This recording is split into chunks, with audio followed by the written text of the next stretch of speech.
What a great time we had about a year ago on our 10th anniversary of the show with Styx at the State Fair, and now Styx is back Friday night with Foreigner and John Waite, Riverbend Music Center. Lawrence Gowan, lead singer, keyboardist, joins us. Hi, Lawrence. How are you? Hey, Lawrence. Hello, Elliott. Hello, Torg. Nice to talk to you guys. You know, when I started in radio, Lawrence, I followed a very successful, long-tenured personality.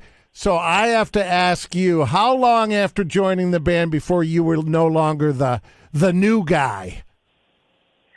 Oh, that only took about 20 years. Yeah, I'm with you. I hear you. Yeah. Well, that was great. That was nearly 6 years ago now. They started referring to me as him again. Well, Lawrence, when did you start feeling? Because Styx has always been such a good live band, and I believe you had performance in before you joined Styx, that background. How long did it take you to get your stage presence to where you felt comfortable on stage? Well, first of all, it's a band. Styx is a band that inspires a lot of confidence in everyone on the stage. Sure. I look across the stage, and I'm as entertained as anyone in the audience because everyone is such a great performer. It's really like a band of frontmen, quite honestly. It's like you could just look at Todd Zuckerman, our drummer, and be thoroughly entertained over the course of the night. Quite honestly, without sounding boastful, they inspired that in me right off the bat. And luckily, as you mentioned, prior to joining Styx, I had played all the venues that Styx had played when I was in Canada in my solo years. So I had that background, and kind of the hardest thing for me was, coming from being a solo artist to being a member of a band was kind of, Gowan needs to learn to play with others. Yeah. And it was such...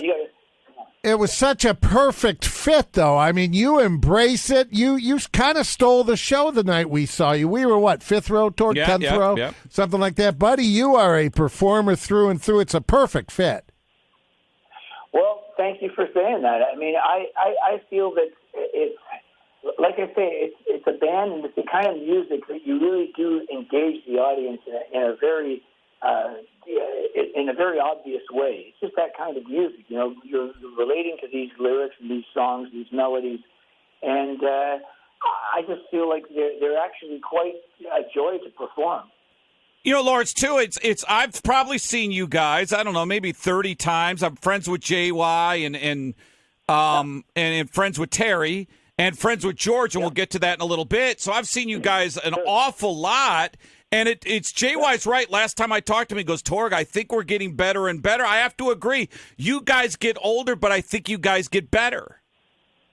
We play about 100 shows a year. Well, thanks for saying that, Torg. And every night, this is a unique situation where every night, it's like every guy in the band wants to try to figure out how we can make the show even, 1% better. And over the course of the year, it's funny. We'll look at video clips from a year ago, and we do kind of feel like we've actually taken it up another notch. It's gone up another notch, and I don't know how that's been possible, because when I started with them, they were all everyone was a great performer, but there's a cohesion to the band that and also a joy that's basically exuded from the stage. It's very infectious to the audience, and then that cycle begins where you can see just how much they're enjoying it, and we feel inspired. Yeah, I mentioned George Packer. He's been your tour manager forever. This is your first tour with the new tour manager. Is it a little different when you're with someone for so many years and then you got a new guy? George is such a great friend, and it is different not having him with us after all these years. However, he has popped out a few times just to kind of say hello. He brought his whole family out to the show in Philadelphia when we were there a few weeks ago. But I'm going to say the handoff has been great to Tracy Wiedemann, and so she's doing a fantastic job and getting us into some very comfy hotels. I'm looking at the ocean right now. That's beautiful. She's nice. Doing good. I've got very little to complain about. Let's put put it that way. And the tour is Renegades and Jukebox Heroes Tour. Tell us about this vinyl collaboration with Foreigner. Brilliant.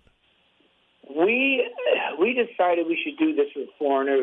Probably, believe it or not, maybe as much as 10 years ago. We did a tour with them in both of us in the UK. And it went so well, and we saw that, wow, people, it seems like a great crossover of people that love Foreigner and love Styx. So we decided on this tour, let's do something that's, some piece of memorabilia that really ties to the classic rock era. And obviously a vinyl album just made a ton of sense.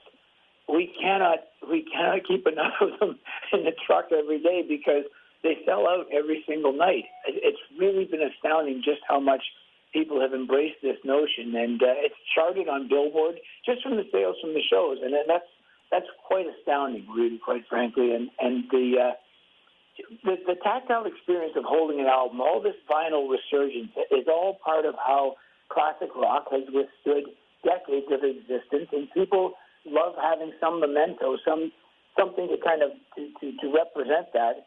And I don't even know how many of them actually have turntables, but they want that piece of vinyl, that piece of artwork in their hands at the end of the show, and that's yet again another phenomenon that we get to witness. Well, it's you mentioned vinyl, Lawrence.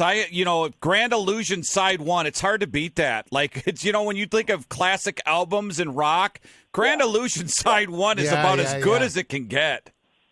It really is. You're absolutely right.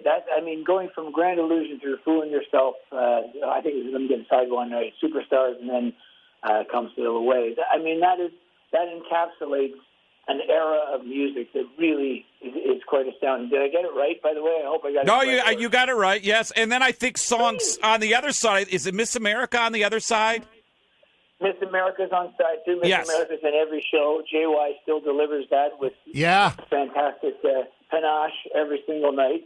And, Miss America's is on side, too. Man in the Wilderness, I know, is in there. Is your brother taking over for Todd Phillips? Yeah, for Ricky. For Ricky Phillips. I'm sorry, Ricky. Yes. My brother, that's okay. Todd took him into the job. So Terry joined the band earlier this year. He was he was the first and only choice, funny enough, because when I go and play my solo shows in Canada, Todd Zuckerman, our drummer from Styx, he's joined us. And so he and Terry's been in my band since '85. He and Terry had played probably over 100 shows together over the past 10, 12 years. And so right away, his name came up, and we said, if we need somebody really quick, let's try Terry out. And he has been embraced by the fans and by the band and the crew as if he's been in it for years. Well, you guys are just performers. You sound great. You put on a great show. Riverbend Friday night. If you haven't seen Styx, man, it is a bucket list concert, especially with Foreigner and John Waite. Hey, Lawrence, tell JY we said hi. We appreciate everything. We'll see you Friday night. Torg Elliott, great to talk to you. I will definitely pass that message on to JY because I'll see him for breakfast in a couple of minutes. All right. Thank you, Lawrence. Okay, man. Great stuff. Cheers, guys.